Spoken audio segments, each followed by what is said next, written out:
பெருந்தலைவருக்கு 100 ஆண்டு விழா எடுத்த நாயகனும் 1 கோடி பனை விதைகளை ஒரே நாளில் நட்டு உலக சாதனை படைத்த நம்முடைய தலைவர் நாடார் பேரவை தலைவர் அவர்கள் பெருந்தலைவருக்கு அவதூறாக பேசியவருக்கு கண்டன ஆர்ப்பாட்டத்தை இப்பொழுது சிறப்புரையாற்றுகிறார்.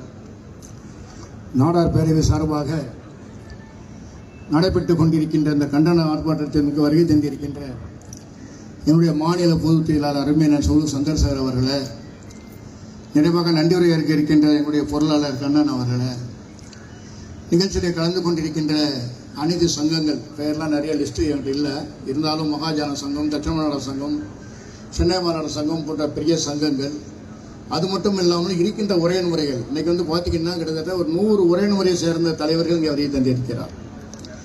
அவருடைய மனது எவ்வளோ பாதிக்கப்பட்டு இருந்தால் நாங்கள் அழைத்தவுடன் இவ்வளவு பேர் இங்கே வந்திருக்கிறாங்க என்று சொன்னால் அதற்கு காரணம் பெருந்தலைவர் மேலே இருக்கின்ற பக்தி தான் என்று இந்த நேரத்தில் சொல்ல கடமைப்பட்டிருக்கின்றனர்.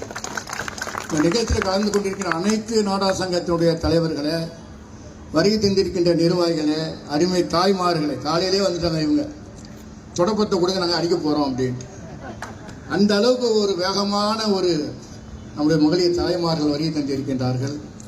அனைவருக்கும் என்னுடைய சார்பாகவும் நாடார் பேரவை சார்பாகவும் நன்றி வணக்கத்தை தெரிவித்துக் கொள்கின்றேன்.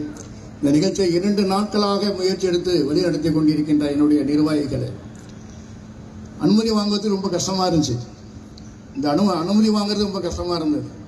நேற்று இரவு 8 மணிக்கு தான் அந்த அனுமதி கடிதத்தை கையில் கொடுத்தார்கள். அது வரைக்கும் எங்களுக்கு எல்லாரும் அழைத்து விட்டோமோ நடக்குமோ நடக்காதோ என்ற ஒரு பயத்தில் இருந்து கொண்டே இருந்தோம்.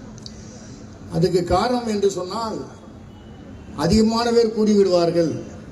இங்கே இந்த பகுதியிலே நடத்துவதற்கு ஒரு கடினம் என்று சொன்னார்கள். நாங்கள் காவல்துறைக்கு கட்டுப்பட்டு காவல்துறை எதை சொல்கின்றதோ அதுக்கு தகுந்தது போல் நாங்கள் இந்த ஆர்ப்பாட்டத்தை நடத்தி சரியாக 12 மணிக்கு நாங்கள் கலைந்து விடுகிறோம் என்று அந்த அனுமதியை வாங்கி வந்திருக்கின்றோம்.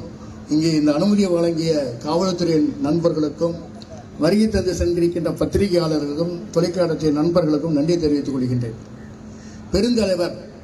பெருந்தலைவர் என்று சொன்னால் அந்த தொலைக்காட்சி நபருக்கு, அந்த பதிவு பண்ண நபருக்கு அவரை பற்றி தெரியாது என்று நினைக்கிறேன். அவன் பிறந்தே இருக்க மாட்டான், முக்தார் என்கிறவன் பிறந்திருக்க மாட்டான். நான் கூட நேற்று பேசிக்கிட்ட போய் சொன்னால் அவன் கஞ்சாடிப்பானான்னு ஒருத்தர் கேட்டார். பெருந்தலைவர் பற்றி பேசினா கஞ்சாடி தாங்க பேச முடியும், நல்லவன் யாருமே பேச முடியாது அப்படின்னு சொன்னார். இல்லை மனநிலை குன்றவனான்னு கேட்டார். வைத்தியம் பிடிச்சிருக்கா அவனுக்கு, அதையும் என்கிட்ட சொன்னார். அப்போ அவனை தான் கொஞ்சம் ஆஸ்பத்திரி வச்சு செக் பண்ணணும். அவனை பெருந்தலைவரை பற்றி பேசிக்கொண்டு அவன் நேற்றைய தினம் மாலையிலே என்னிடம் ஒருத்தர் சொன்னார், மன்னிப்பு கேட்டு விட்டான் என்று சொன்னார். மன்னிப்பு இல்லை, தமிழ்நாடு முதலமைச்சர் அவர்கள், தளபதி அவர்கள் அவன் பேசிய பேச்செல்லாம் நாங்கள் எல்லாம் சுருப்பெல்லாம் கொடுத்துட்டோம். அதனால் அவனை வழக்கு பதிவு செய்து கைது செய்து குண்டர் சட்டத்தில் அடைக்க வேண்டும். அப்படி அடைத்தால் மட்டும்தான் இனிமேல் இந்த தொலைக்காட்சியிலே பேசுகின்ற, யூடியூப்ல பேசுகின்றவர்கள் மரியாதையாக பேசுவார்கள். எதுக்கெடுத்தாலும் எதினாலும் பேசலாம், என்னன்னாலும் சொல்லலாம் என்று தவறு செய்யறவளே நீ சொல்லிட்டு போ. யார் தப்பு செய்யறாங்களோ அவனை பேட்டி எடுத்து அவனை கொடுத்துருப்போம். ஆனால் பெருந்தலைவர் நீ சொன்னது ஒரு பெரிய தப்பு. அது மட்டும் இல்லாமல் வணிகர்களையும் சேர்த்து நீ பேசிக்கிறார். நீ தமிழகத்தில் அதிகமான வரி கட்டுறது நம்மளுடைய நாடார் பெருமக்கள் நடத்துகின்ற தொழில் தான். அவர் தான் அதிகமாக அரசாங்கத்தை வரி கட்டி கொண்டிருக்கின்றார்கள், உழைத்துக் கொண்டிருக்கின்றார்கள். உழைத்தது மட்டும் போதுமா, ஒரே முறை சங்கங்களை வைத்து அங்கங்கே பள்ளிகளை நடத்தி கொண்டிருக்கிறார்கள். இன்றைக்கு அரசுக்கு அடுத்தபடியாக கல்வி சாலை நடத்துவது யார் என்று சொன்னால் நாடார் பெருமக்கள் நடத்துகின்ற பள்ளிதான். லட்சம் என்ற கோடிக்கணக்கான பேர் இங்கே பட்டங்களை பெற்று வெளிநாடுகளில் பணிக்கு செல்கின்றனர் யார் என்று சொன்னால் ஒவ்வொரு நாடார் நடத்துகின்ற பள்ளியிலே படித்த மாணவர்கள்.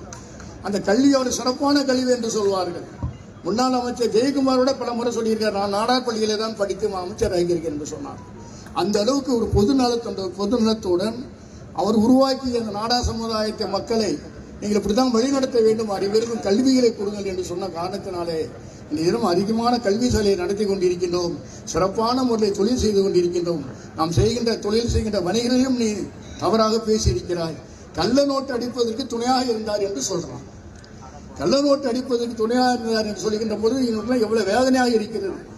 ஒரு உத்தமர், ஒழுக்கத்துக்குரியவர், சிறப்பான ஆட்சி நடத்தியவர், லஞ்சம் என்று என்னன்னு தெரியாதவர், மக்களுக்காக வாழ்ந்தவர், குடும்பத்தையே தள்ளி வைத்தவர், குடும்பம் பாசம் இல்லாதவர், அப்படிலாம் பேசக்கூடிய தலைவரே போய் நீ இந்த அளவுக்கு பேசிவிட்ட காரணத்தினாலே உண்மையாகவே நீ மன்னிப்பு கேள் என்று நாங்கள் சொல்லவில்லை. தமிழ்நாடு அரசை, தமிழ்நாடு முதலமைச்சர் அவர்களை நீங்கள் வழக்கு பதிவு செய்து சிறையில் அடைக்க வேண்டும் என்று இந்த நேரத்தில் கேட்டுக்கொண்டு வருகை தந்திருக்கின்ற அனைவருக்கும் நாடார் பேரவை சார்பிலே தெரிவித்துக் கொள்கின்றேன்.